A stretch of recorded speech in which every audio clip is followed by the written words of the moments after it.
Morning, everybody, and welcome to Chassidus in the morning. 15 minutes to change our lives for the better, of course. Continuing on in the Maimer Al Kein.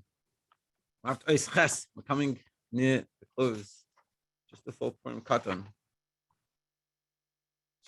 Okay, so it's been we had a weekend. So let's chazal what's going on. So basically, essentially, we asked in the beginning of the Maimer, why are we calling Purim? Because of the Purim, which is the lottery that Haman Harasha did try to destroy the Jewish people. That doesn't make sense. It's what we're celebrating a day. What we're calling Purim because of something negative. So why would we do that? We said, and maybe we're saying it because he was mistaken. Haman Rasha was mistaken that he thought it was a good month for him because of the fact that Moshe Rabbeinu had passed away in this month. But the reality is Moshe also was born. The Moshiach Yisrael, the Savior Jewish people, was born in this month. So that wasn't a good idea. And even more, ultimately, we're celebrating. That's not a good reason because the celebration is because of the lottery, not because of when the lottery fell.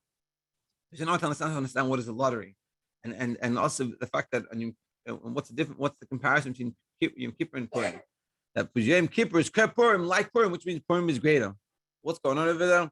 It's because they both have a similarity in the sense that they both have reached a level above Sedish Tashlos. They both have this lottery. Purim has the lottery, as we're talking about. Yom Kippur has the lottery of the fact that he brought out these two goats. One of them went Lazazel, the other one was brought up as a carbon. And really what we brought out is that it reaches a level of Mayim Sedish Tashlos. That really, it's not two separate ideas, but these two ideas sort of come together. The lottery is the idea of a high Sedish Tashlos. We see it on Yom Kippur, before Havayah, meaning above Havayah. And on Purim, we have Havayah, Hashem's not in there because the whole Purim story is above Shem Havayah.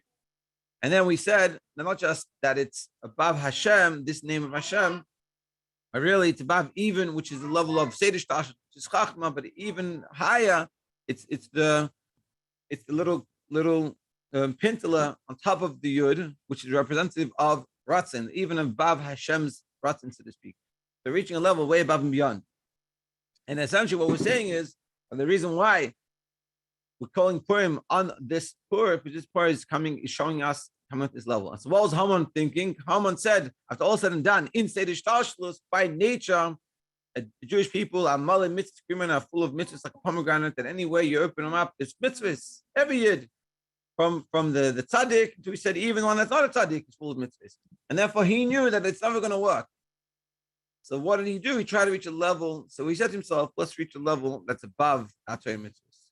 Above me, Rasha Haman, and the Jewish people, tzaddikim. Let's go a level that these things don't matter.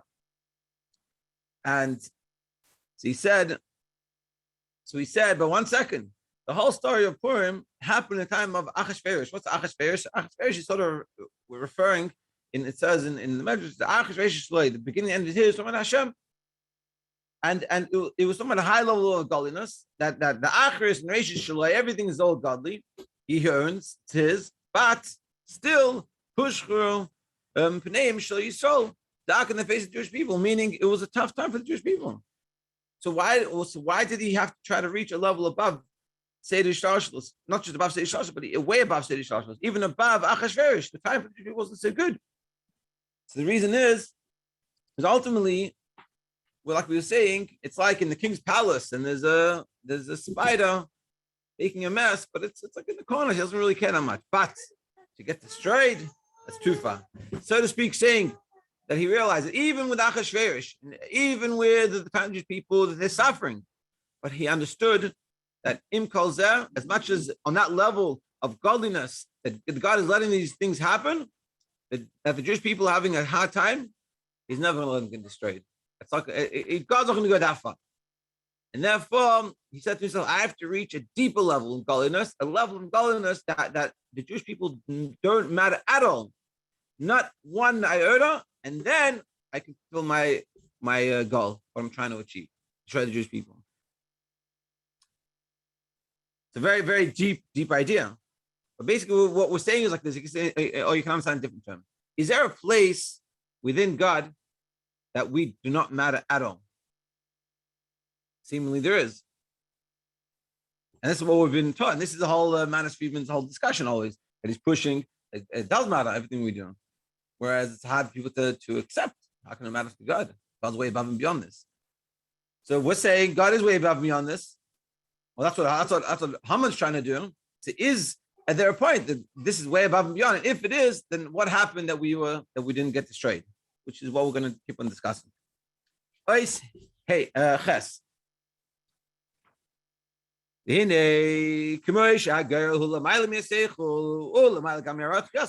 like we said before, that the lottery is above seichel, above our intellect, above God's intellect, and above even God's ratzon.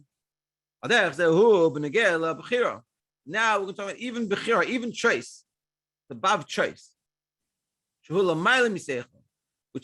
which choice itself is above intellect.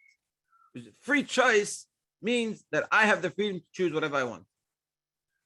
Because if there's an apple and on the other hand there's chocolate sundae ice cream, there's no choice. I'm compelled in one way. Free choice is totally free. He's going to explain it. We're reaching a level, and this lottery is even reaching above the ratzon, because the kashes when the intellect decides or is forced to choose something, I'm forced to choose the sundae ice cream versus the apple. So it makes sense. And therefore, even when you want something, ratzon, which is a level of ratzon, your desire, which is above your intellect, it's not true called free choice. If there's something forcing you, or you want something, that's not the level of free choice that we're talking about. That's not true free choice. True free choice is that you have the freedom to choose. Meaning, in Seder Shtalshelus, when you look at Haman Rasha and the Yidden, that's not a free choice. The Yidden, of course, are going to get chosen because look, we're people doing good things, and this is a guy doing bad things. So there's no choice. That's all called Bechira Chassidus. Mitzas inyan habechira. What's the true choice? True freedom of choice is keshabechira shaloi he loy mitzad seichel v'gam loy mitzad ratzon. It's that the choice is not because of intellect. There's nothing compelling me in any way. Not even I desire. Or in simple terms, there's a level of God that he chooses that he can choose us, or that there's a place within godliness. If you go deep enough, where we don't matter in any way. The mitzvahs don't matter. He doesn't have a ratzon for us. He doesn't have desire for us. It's above that desire. But we choose it because we choose. There's no two equal apples, two equal chocolate sundae ice creams, two equal things. And there's no reason. I don't have desire one of them more than the other. It's not logical for one to be chosen over the other. They're both equally the same. That is the true sense of the word free choice. I have the freedom to choose whatever I want. Nothing is compelling me in any way. And what's the difference between a girl, a lottery, and a bechira, and this free choice is the kasha adam is a girl. When you make a lottery, and you choose, you decide the you say to yourself, whatever that lot is going to be, whatever's going to fall out, I'm going to go according to that. If it tells me I should do this, I'm going to go do it. That's how it works. Therefore, the ratzon, this desire, this ratzon is not coming from the person. That's what happened. The girl fell out in this. That's what happens. Whereas free choice, what's the fundamental difference between a bechira, chavshes, and a girl? Is by the bechira, the person himself is choosing. By the girl, the person is not choosing. He will do, or he or she will do whatever it comes out. So you have no choice. You're not making any choice. You're saying whatever it comes out, I'm doing. Whereas bechira chavshes is I'm choosing. And we're talking about true bechira chavshes, true choice. But I get to choose. But I'm not choosing. Very important. I'm not choosing because I want one over the other, or because I have a desire for one over the other, or one over the other makes sense. I'm choosing because I have the ability to choose. Resemblance of this understanding of the difference between Bechir Chassidus, free choice, and a lottery girl. Then move on to Bechir Hilamayim girl. So therefore, it's above girl. The free choice is above because you're being able to choose. It's coming from you. The girl who adaga b'nefesh mugderes umuchrach, because the level of the girl of the lottery is on a level within us, within the soul, or within godliness that is limited and it's forced. Because there's two things equal, and I don't know what to do, so I say, you know what? Let's make a lottery. Whoever wins, wins. Whatever the lottery does. I'm taking myself away from him. Whereas the free choice, it's not limited on anything. There's no limit of this lottery. Or it's forced in any way. Even things that are equal. You can choose whatever you want. Not because you're forced in any way. Because you have that choice. You have that ability to choose. So therefore we can say, based off this information, so when you choose, you have free choice, two things are coming. One is the first point is that it's coming from a place within the soul that's above intellect. Then in regards to that level, these two things are equal. You have the level, the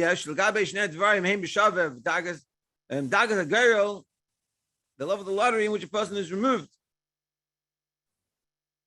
The two things equal, whereas the lottery, you're removed from it. And this is also that the fact that he chooses the way we want.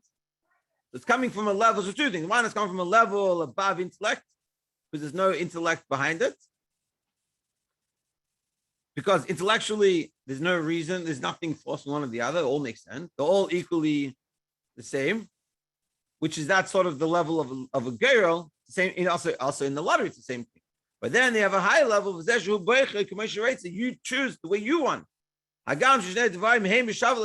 though they're both equal in your eyes, there's no reason behind the choice. It's coming from the essence of who you are.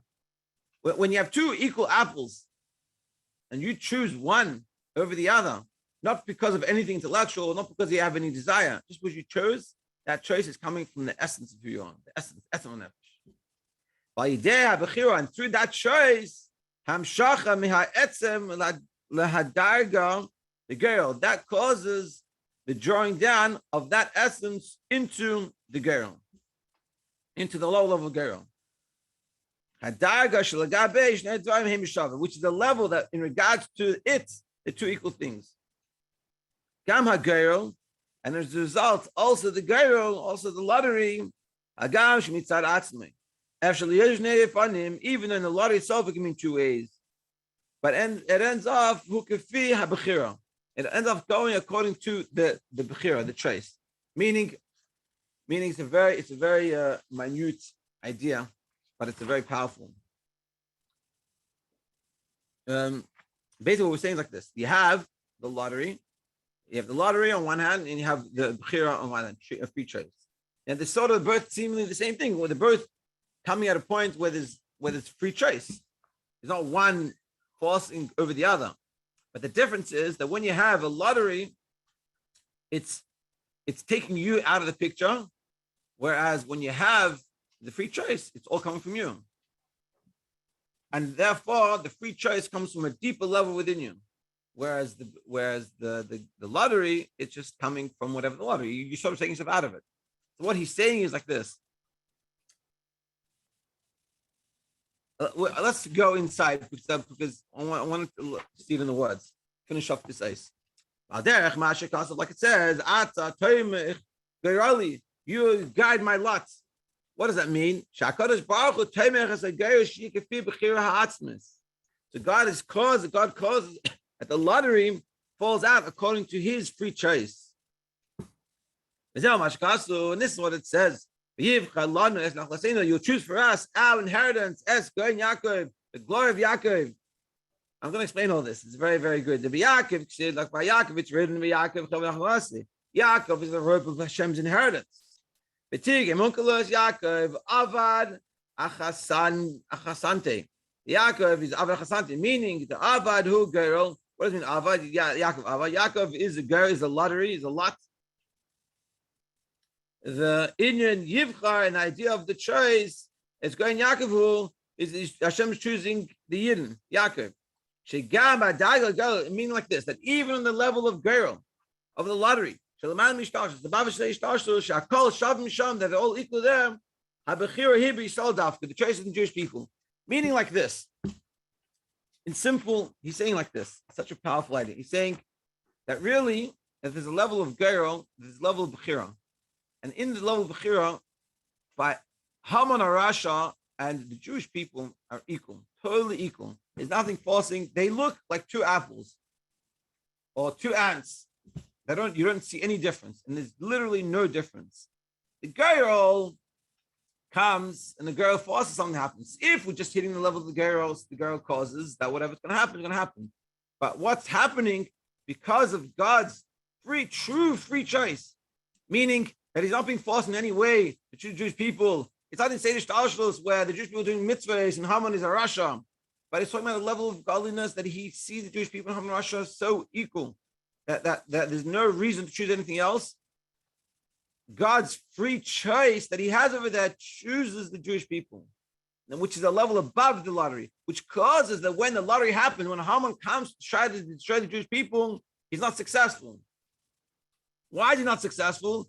He was right in his assumption that there's a level of godliness that him and the Jewish people are equal.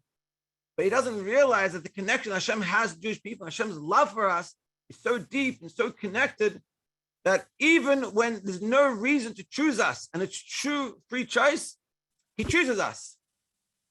Or like we say, when a parent wants a child to do mitzvahs, the not good way is he says, do mitzvahs so I love you.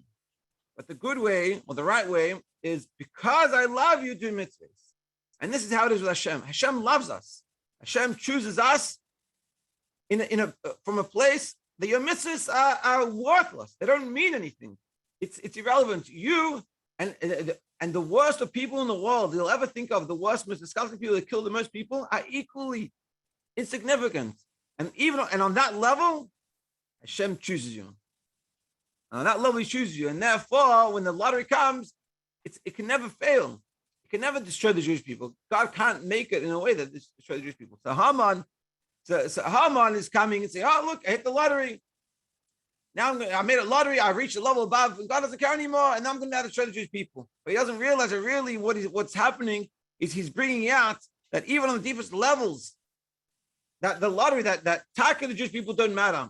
But it's revealing that essentially God chooses us. Essentially, we're above that, and that's why we celebrate Purim Al Shema the lottery, because the lottery is sort of what exemplifies this connection we have to God. There's a lot more to say on this, but we'll have to continue tomorrow. Thank you for joining, and everyone should have a good day.